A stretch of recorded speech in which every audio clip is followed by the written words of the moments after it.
प्यारे बच्चों, आज से हम सारे चैप्टर्स का फाइनल रिवीजन करेंगे ताकि एग्जाम में एक भी क्वेश्चंस छूट ना पाए। याद रखिएगा, जितने सारे क्वेश्चंस हैं ये सारे क्वेश्चंस टॉप क्वेश्चंस हैं और यहीं से आपके एग्जाम में आने वाले हैं। तो आज हम फर्स्ट डे फाइनल रिवीजन में हम चालू करेंगे Indian civilization and culture chapter का, और फिर बारी बारी से हम सारे चैप्टर्स को पढ़ लेंगे और फिर देखिएगा आपका रिजल्ट कितना शानदार आता है। तो चलिए शुरू करते हैं आज का हमारा क्वेश्चंस। फर्स्ट क्वेश्चन है, Gandhi ji was dash leader. Gandhi ji was dash leader. याद रखिएगा, एक एक क्वेश्चन पे गौर करना है, एक भी क्वेश्चन को छोड़ना नहीं है। क्वेश्चन पूछा जा रहा है कि गांधी जी डैश लीडर थे, तो याद रखिएगा गांधी जी स्पिरिचुअल लीडर थे। कौन से लीडर थे? स्पिरिचुअल लीडर थे। और स्पिरिचुअल का मतलब होता है आध्यात्मिक, जो अध्यात्म से जुड़ा हो, आध्यात्मिक। नेक्स्ट क्वेश्चन है, Gandhi ji dominated Indian politics from dash. यानी कि गांधी जी डोमिनेटेड मतलब होता है छाए रहना, बने रहना। गांधी जी छाए हुए थे कब से कब तक? तो देखिए ऑप्शन ए है 1869 से 1948 तक। 1869 में गांधी जी का जन्म हुआ था, जबकि 1948 ईस्वी में उन्हें मार दिया गया था। तो ये गांधी जी का लाइफ स्पैन है, यानी जीवन काल है, इतना से इतना तक। तो याद रखिएगा ये ऑप्शन नहीं होने वाला है। क्वेश्चन पूछ रहा है कि राजनीति में वे कब तक बने रहे, तो राजनीति में बने रहे 1915 से 1948 तक। मोस्ट वांटेड क्वेश्चंस, एक भी क्वेश्चन को हल्के में नहीं लेना है प्यारे बच्चों। ये सारे क्वेश्चंस को मैंने यहाँ पे 20 क्वेश्चंस लेके आया हूँ और आप देखिएगा आपके एग्जाम में यहीं से क्वेश्चन आने वाला है, इससे बाहर एक भी क्वेश्चंस नहीं रहेगा। नेक्स्ट है, माई experiment with truth is dash. तो माई एक्सपेरिमेंट विद ट्रूथ क्या था? ऑटोबायोग्राफी था। गांधी जी का ऑटोबायोग्राफी था।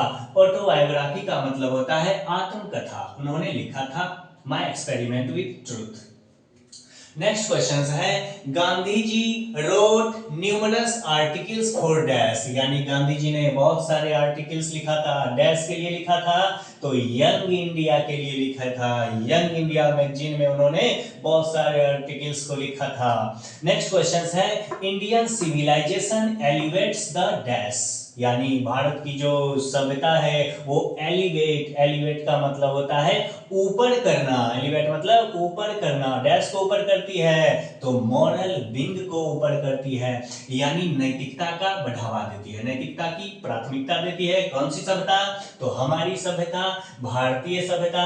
जबकि पश्चिमी सभ्यता ऐसा नहीं करता है। पश्चिमी सभ्यता किस चीज का बढ़ावा देता है? तो मटेरियलिटी का। मटेरियलिटी मतलब भौतिकता, भौतिकवाद का, मटेरियलिटी। याद रखिएगा मटेरियलिटी का, जबकि हमारा सभ्यता मॉरल विंग का। नेक्स्ट क्वेश्चन है, dash were satisfied with small villages. यानी कि छोटे छोटे गांव से कौन संतुष्ट रहते थे? डैश संतुष्ट रहते थे, तो ऑप्शन में आएगा आवर एंसेस्टर्स, हमारे पूर्वज लोग। याद रखिएगा आपके एग्जाम में एंसेस्टर्स के जगह पे एक और वर्ड दे सकता है। कौन सा वर्ड? वो वर्ड है फोर फादर। फोर फादर का भी मतलब होता है पूर्वज, फोर फादर का भी मतलब होता है पूर्वज। नेक्स्ट क्वेश्चन है, our forefather did not invent machinery. यानी हमारे पूर्वजों ने मशीनरी का आविष्कार नहीं किया था। फिर है आगे लिखा हुआ यहाँ पे, बिकॉज, क्योंकि दे न्यू दैट, उनको पता था, वी वुड बिकम डैश, यदि वे मशीनरी का आविष्कार करते तो हम डैश हो जाते। तो देखिए ऑप्शन में देखते हैं, हैप्पी, हम खुश हो जाते, बिल्कुल नहीं, गलत हो जाएगा वो। इंटेलिजेंट हो जाते, नहीं। सीरियस हो जाते, नहीं। सही आंसर हो जाएगा स्लेव, गुलाम हो जाते।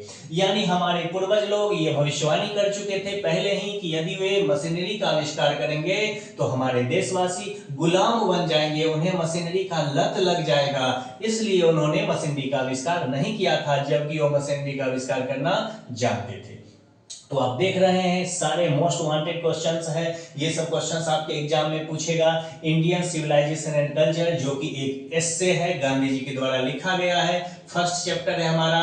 तो फर्स्ट चैप्टर से मैंने शुरुआत किया है और फिर धीरे धीरे करके मैं टोटल चैप्टर का वो सारा आपको ऑब्जेक्टिव्स, इंपॉर्टेंट ऑब्जेक्टिव्स करा दूंगा और फिर इससे बाहर आपके एग्जाम में एक भी नंबर का आने वाला नहीं है। आप आराम से पेशेंस के साथ सारे क्वेश्चंस को देखते रहिए।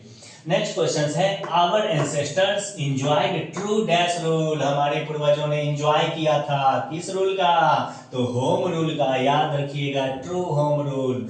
होम रूल का मतलब होता है गृहस्थ जीवन। हमारे पूर्वज गृहस्थ जीवन जीना पसंद करते थे, वो डॉक्टर, इंजीनियर, वकील बनना नहीं चाहते थे, उन्हें गृहस्थ जीवन जीना अच्छा लगता था। तो याद रखिएगा, ट्रू होम रूल यहाँ पे सही आंसर होगा। नेक्स्ट है, pharaohs were the ruler of ancient dash. देखिए, तो फराओस जो है ये कौन है, कहाँ के रूलर थे, तो इजिप्ट के रूलर थे। इजिप्ट के मोस्ट इंपोर्टेंट क्वेश्चंस, इजिप्ट के रूलर थे कौन, फराओस। नेक्स्ट क्वेश्चन है, डैश मेक्स अस स्लेव, कौन हमें गुलाम बना लेता है, and we lose our moral fiber, और हम अपना चरित्र को खो देते हैं। तो मशीनरी कहीं पे होगा ऑप्शन में, ये देखिए मशीनरी। मशीनरी हमें गुलाम बना लेगा और मशीनरी से हमारा जो चरित्र है, कैरेक्टर है, वो क्या होता है, लूज होता है, हमारा मोरल फाइबर लूज होता है। नेक्स्ट क्वेश्चन है, dear students, the Gujarati equivalent for civilization means dash, यानी डैश कंडक्ट, यानी कि गुजराती में सभ्यता का मतलब डैश होता है। तो याद रखिएगा, गुड कंडक्ट होता है, गुड कंडक्ट। कंडक्ट का मतलब होता है व्यवहार या आचरण। नेक्स्ट क्वेश्चन है, India's glory is that it remains, glory मतलब शान, शानो शौकत। भारत की शान क्या है, भारत की महिमा क्या है, तो भारत की शान ये है कि भारत हमेशा इमोवेबल रहता है। इमोवेबल का मतलब होता है अडिग, यानी दृढ़ रहता है, हमेशा विचलित नहीं होता है भारत। नेक्स्ट है, the mind is restless dash, the mind is restless bird. याद रखिएगा, माइंड इज रेस्टलेस बर्ड, मन एक रेस्टलेस यानी बेचैन पक्षी है। The more it gets the more it wants, जितना इसे मिलता है उतना और ज्यादा चाहता है। एंड नेवर बी सेटिस्फाइड, और कभी यह संतुष्ट नहीं होता है। नेक्स्ट क्वेश्चन है, dash viewed large cities as snare and useless encumbrance. Snare का मतलब होता है फंदा और इनकम्बरेंस का मतलब होता है बोझ। यानी कि डैश ने, व्यू मतलब देखना, डैश ने देखा था कि बड़े बड़े शहर जो है, बड़े बड़े सिटी होते हैं, क्या होते हैं, एक फंदा होते हैं और बेकार के बोझ होते हैं। तो किसने ऐसा देखा, तो हमारे फोरफादर ने देखा, हमारे एंसेस्टर्स ने देखा। एंसेस्टर की जगह पे याद रखिएगा, एग्जाम में फोरफादर भी दे सकता है। नेक्स्ट क्वेश्चन है, नथिंग कैन इक्वल, कुछ भी इक्वल नहीं हो सकता है, बराबरी नहीं कर सकता है। The dash sown by our ancestor, हमारे जो पूर्वज थे उन्होंने डैश बोया था जिसकी बराबरी कुछ नहीं कर सकती थी। तो याद रखिएगा, हमारे पूर्वजों ने सीड्स को बोया था, बीज बोया था। हम सब क्या हैं, अपने पूर्वजों के बीज हैं और हमारी बराबरी कोई दूसरे देश वाले नहीं कर सकते हैं। आपकी बराबरी कोई दूसरा देश वाला नहीं कर सकता है। क्यों, क्योंकि हमारे पूर्वजों ने बीज ही ऐसा बोया है। नेक्स्ट है, civilization points out to man the dash. देखिए, पॉइंट आउट का मतलब होता है दिखाना। सभ्यता क्या बतलाती है, क्या दिखाती है, तो पाथ ऑफ ड्यूटी, यानी कर्तव्य का मार्ग बताती है। सभ्यता है, हमें कर्तव्य का रास्ता बताती है कि हमारा क्या कर्तव्य है, हमें क्या करना चाहिए। आपका कर्तव्य है कि आप अच्छे से अभी पढ़ें और एग्जाम में बेहतर से बेहतर मार्क्स को लाएं। नेक्स्ट है, with which one of the following journals was Mahatma Gandhi associated। associated का मतलब होता है जुड़ा होना, यानी कि गांधी जी किस, यहाँ पे लिखा है जर्नल्स, किस जर्नल से जुड़े हुए थे। तो देखिए, यंग इंडिया से जुड़े हुए थे गांधी जी। जो लिखते थे अपना आर्टिकल्स, वो यंग इंडिया में ही पब्लिश होता था। नेक्स्ट है प्यारे बच्चों, द चार्ज अगेंस्ट इंडिया यानी भारत के खिलाफ यह आरोप था is that her people are dash कि भारत के लोग डैश होते हैं। अंग्रेजों ने यह आरोप लगाता था, चार्ज लगाता था, आरोप लगाता था कि भारत के लोग डैश होते हैं। तो ऑप्शन ए में है अनसिविलाइज्ड यानी भारत के लोग असभ्य होते हैं, ऐसा वो बोलते थे। इग्नोरेंट मतलब अज्ञानी, भारत के लोग अज्ञानी होते हैं। और स्टॉलिड मतलब होता है सुस्त, भारत के लोग सुस्त होते हैं। ये सारे के सारे आरोप लगाते थे अंग्रेज लोग। तो ऑप्शन डी आपका हो जाएगा राइट आंसर। नेक्स्ट क्वेश्चन है Gandhi ji was no hater of the dash, Gandhi ji dash से हेट नहीं करते थे। तो याद रखिएगा पश्चिमी देश से भी गांधी जी हेट नहीं करते थे, नफरत नहीं करते थे। इसलिए नफरत नहीं करते थे क्योंकि उन्होंने पश्चिमी लिटरेचर से बहुत कुछ सीखा गांधी जी ने। और क्या सीखा गांधी जी ने? ये सीखा कि हमें पश्चिमी देश का नकल बिल्कुल भी नहीं करना चाहिए। अगर हम उसका नकल करेंगे तो हम बर्बाद हो जाएंगे। हमें पश्चिमी देश की नकल बिल्कुल नहीं करना चाहिए। यही चीज गांधी जी ने सीखा पश्चिमी लिटरेचर से।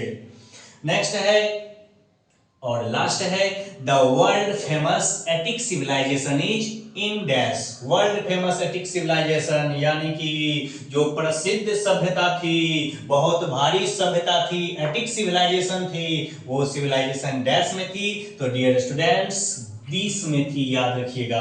ये सारे टॉप लेवल के क्वेश्चन मैंने आपको दिया है और इसका बहुत ही अच्छे तरीके से इसका स्टडी आप कर लीजिए। याद रखिएगा यही क्वेश्चंस आपके एग्जाम में आने वाले हैं। और मैं फिर से नए नए जितने भी चैप्टर्स हैं सारा चैप्टर्स का मैं ऑब्जेक्टिव लेकर आऊंगा और आपको इस तरह से बताऊंगा कि आपको 50 में 50 मार्क्स आएगा। तो प्यारे बच्चों मैं चलता हूं, फिर मिलता हूं नेक्स्ट चैप्टर लेकर मैं आने वाला हूं फिर से।